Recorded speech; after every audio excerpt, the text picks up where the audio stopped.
all my grown and sexy friends. This is Dee with Tuesday's Talk.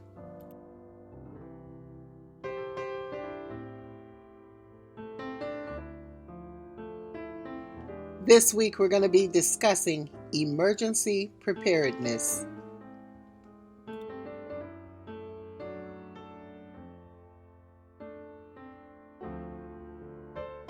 For the latest information, please visit one of these 3 sites that I've posted: the Center of Disease Control and Prevention, the World Health Organization, or ready.gov.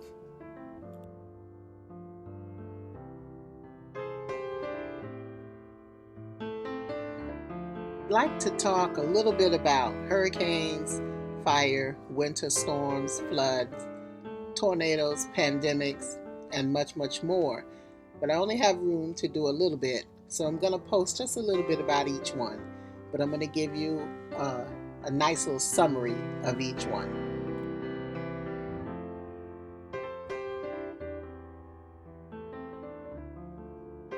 Okay, everyone. Everyone needs a survival kit, and at a minimum, we're going to need some of the supplies that I've listed here. Water, 1 gallon per person per day. A 3-day supply for evacuation and a 2-week supply for home.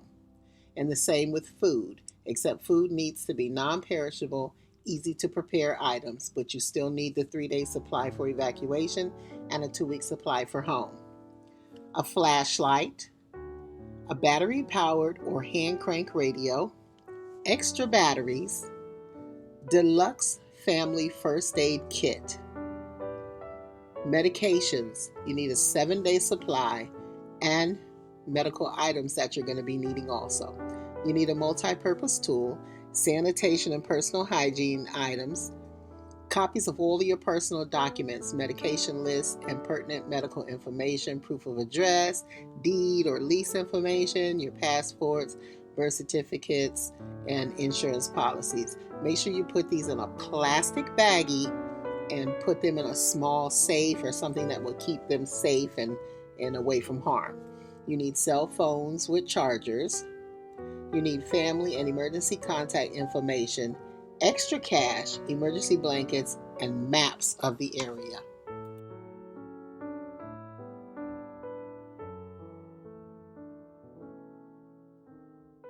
This is another list of some additional items that you might want to consider. Medical supplies like hearing aids and extra batteries, glasses, contact lenses, syringes, etc. You might also need baby supplies if you have a baby. Games and activities for your kids. If you have a pet, make sure you got your pet supplies. 2-way radios, extra set of car keys and house keys, manual can opener, a whistle, and some masks. They say the N95 or the surgical masks are the good ones to have. Matches, rain gear, towels, work gloves, tools and supplies for securing your home, extra clothing, hats, sturdy shoes, plastic sheeting, duct tape, scissors, household liquid bleach, entertainment items, and blankets or sleeping bags.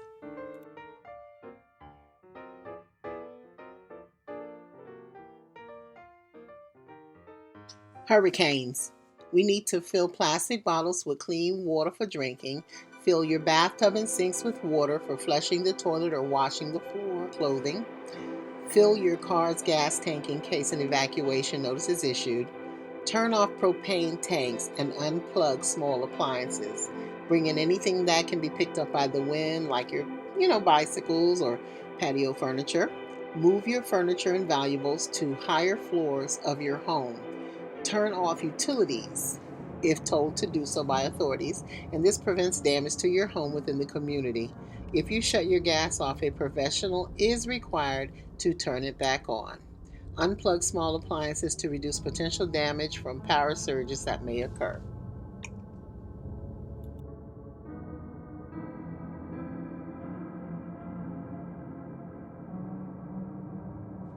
Tips for fire safety include being sure that you install smoke alarms on every level of your home, inside your bedrooms and outside the sleeping areas.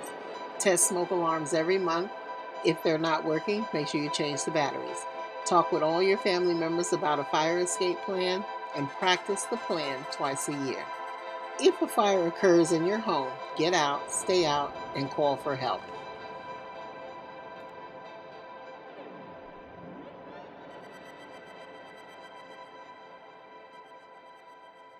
How to prepare for a winter storm, protecting your family. Make sure you talk with your family about what to do if there is a winter storm or warning issued. Make sure you winterize your vehicle. Have your mechanic check your battery and antifreeze, your thermostat, your exhaust system, your hazard lights, your defroster, your heater, oil, things like that. Make sure they check. Give your whole system check, okay? Install good winter tires. This way you'll have adequate tread on your tires. Some people like the oil radials. Some jurisdictions like to have chains on their tires. So you need to make sure you check that you have the adequate equipment, okay? Things to keep inside your vehicle would be a windshield scraper and a small broom. A small stack of sand for generating traction under wheels, and a set of tire chains for traction mats, matches in a waterproof container, a brightly colored, preferably red, cloth to tie to the antenna, an emergency supply kit, including warm clothing. Keep your vehicle's gas tank full in case you have to leave. Keep a supply of non-clumping kitty litter, and this way you can put it on the walkways to make the steps less slippery, okay? Service snow removal equipment before the winter storm season and maintain it in good working order. Keep a warm coat, gloves, and mittens handy, water-resistant boots, and extra blankets and warm clothing.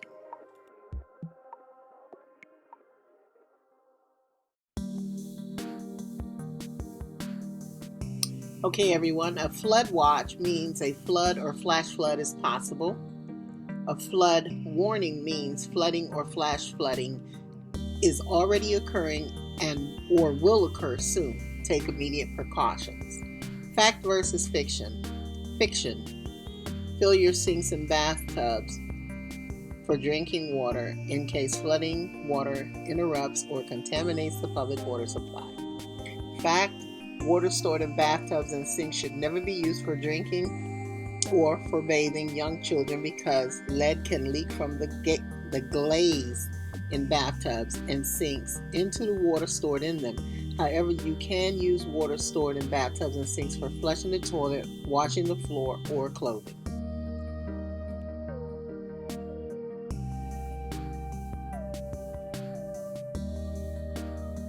Tornadoes. A tornado watch means a tornado is possible.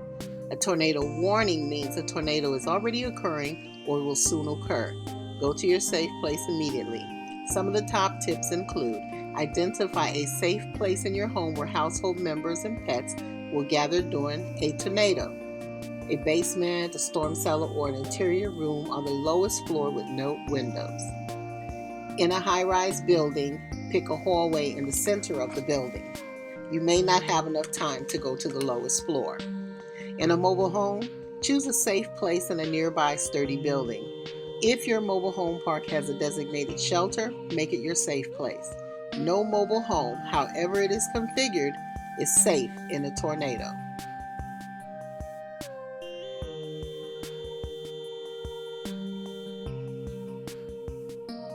Pandemic.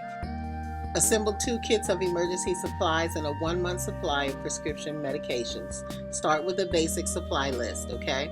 Customize your kits to meet your needs. Include disinfectant, hygiene, items like soap, and sanitizers to protect against COVID-19. Some supplies may be hard to get and availability will worsen in a disaster, so start gathering supplies as soon as you're able. Stay at home kit, 2 weeks of emergency supplies. Include everything you need to stay at home for at least 2 weeks with items such as food, water, household cleaning and disinfectant supplies, soap, paper products, and personal hygiene items.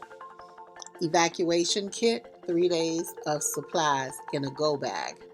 Your second kit should be a lightweight, smaller version that you can take with you if you must leave your home quickly, including everything you need to be on your own for 3 days: food and water, personal hygiene items, and cleaning and disinfecting supplies that you can use on the go. Tissue, hand sanitizer with 60% alcohol, and disinfection wipes.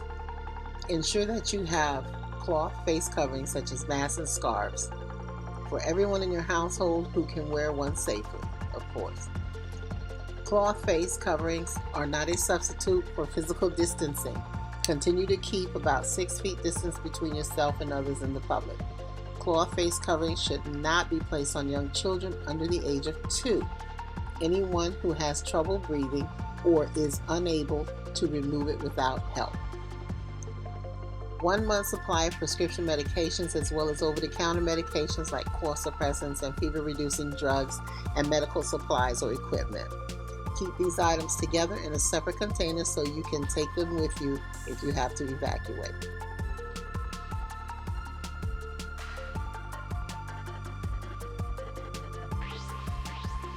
Follow these 5 easy steps to help prevent the spread of COVID-19. If you have to sneeze or cough, cover your nose and mouth with a tissue or use your elbow. Wash your hands often with soap and water for at least 20 seconds. Clean and disinfect surfaces around your home and work frequently. Keep at least 6 feet between yourself and others if you must go in public. Wear a cloth face covering over your nose and mouth when around others.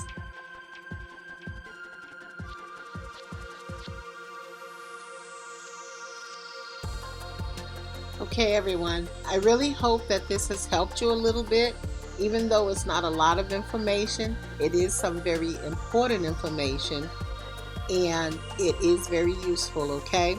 Above all, we need to stay calm and everyone needs to just be safe, okay? I listed here the Center of Disease Control and Prevention, the World Health Organization, ready.gov, and prepareforagthreats.org. Those are the sites that I went on to get this information, so this information is always readily available.